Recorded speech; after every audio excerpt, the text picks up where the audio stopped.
Graça e paz.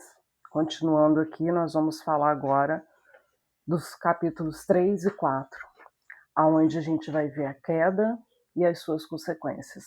Continuo aqui, com o livro do Pentateuco, que tem os resumões, né? Que nós já falamos. E a gente vê ali logo o início ali, o tentador e a tentação. E a insinuação feita pela serpente é assim que Deus disse? É colocar dúvida sobre a palavra de Deus, sobre aquilo que Deus falou. E hoje nós vivemos esse momento onde não se fala contra Deus, mas se deturpa aquilo que a palavra dele diz. Hoje em dia, tudo Deus entende, Deus conhece o meu coração, não tem nada a ver. E a palavra de Deus, ela não é sobre isso. A palavra de Deus, ela possui as suas regras, os seus princípios, e toda vez que nós quebramos princípios, os princípios nos quebram lá na frente. Então havia uma ordem, havia uma palavra de Deus direta para Adão ali, para não comer da árvore do conhecimento do bem e do mal. Ele poderia comer de todas as árvores que haviam no jardim. Ele podia usufruir de tudo que tinha no jardim, mas não poderia comer dessa árvore. E aí, quando Satanás coloca uma dúvida, levanta uma insinuação, Eva se perde naquilo ali, e ela vai, come, e Adão também come. Então, o pecado entrou por uma mulher? Sim, entrou. Mas Adão também não fez a parte dele, que era estar ao lado dessa mulher, cuidar dela, preservá-la e orientá-la. E ela também não fez a sua parte, que é desobedecer a palavra de Deus e ficar de conversa fiada com Satanás. Porque nós temos que estar atentos à voz do Senhor e não às outras vozes. E qual a consequência desse pecado? Adão e Eva conheceram o mal. Né? O texto diz que os olhos deles se abriram, eles viram que eles estavam nus, coisa que eles nunca tinham observado ontem. Interrompeu-se a comunhão de Deus. Eles fogem da presença de Deus. Deus todas as manhãs, todas as tardes, né? Estava lá falando com eles, nesse momento interrompe essa comunhão. A natureza humana se corrompeu. E a partir do pecado veio dor, sujeição, sofrimento. Agora a mulher teria dores de parto, o homem ia ter que o suor do rosto dele para poder comer o seu pão, ia ter que arar a terra, coisas que eles não precisavam antes. E essas são as consequências mesmo do pecado.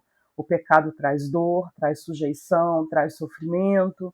Uma vida com Deus nos preserva disso e nos sustenta para passar pelos problemas, né, que nós enfrentamos. E aí a gente vai ver a primeira promessa de redenção, já apontando para o sacrifício de Jesus, quando Deus mata ali o animal e tira a pele para que eles cobrissem a nudez deles. Isso já apontava para o sacrifício de Jesus. E no capítulo 4, a gente vai ver o desenvolvimento do pecado, onde acontece ali a história de Caim e Abel. Caim, ele tem que escolher entre dominar a sua inveja ou ser dominado e consumido por ela. Já havia o pecado, já havia todos esses sentimentos ruins, e ali há uma inveja, há uma situação ali muito complicada, porque a palavra de Deus diz que o Senhor aceitou Abel, não só pela questão da oferta, claro que a oferta de Abel apontava também para o sacrifício de Jesus, mas ali tinha muito mais a ver com a motivação do coração. A motivação do coração de Abel, ele estava diretamente ligado ao propósito de Deus, coisa que de Caim não estava. Mas ainda assim, Deus dá uma chance para Caim, Deus fala com ele, mas Caim não dá ouvidos. Caim não dá ouvidos à voz de Deus e ele dá ouvido às emoções dele. E nós já falamos isso antes, que nós somos seres morais e racionais. Nós não podemos agir por emoção. Mas ali Caim, ele vai e age por emoção. E aí ele mata o seu irmão, ele fica com uma marca sobre ele, para identificar, né, quem era Caim. E aí a gente vai ver a primeira civilização acontecendo ali. Eu vou ler para vocês aqui como que está no livro, que é muito interessante, que diz assim, que é o capítulo 4, versos de 17 a 26. Os descendentes de Caim desenvolveram a primeira civilização. Jabal adquiriu gado e é chamado pai da agricultura. Jubal inventou instrumentos de música e é considerado o fundador das belas artes. Tubal-Caim inventou ferramentas e armas, começando assim a indústria em embrião. Só que é uma civilização que excluía Deus.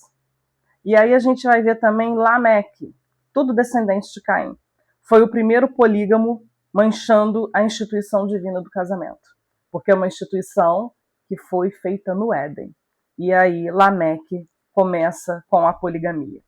Só que aí o Senhor levanta uma nova descendência a partir de Sete. E essa descendência é a descendência de onde vem Jesus. E aí na sequência a gente vai ver sobre essa descendência, sobre as personagens importantes que fizeram a diferença.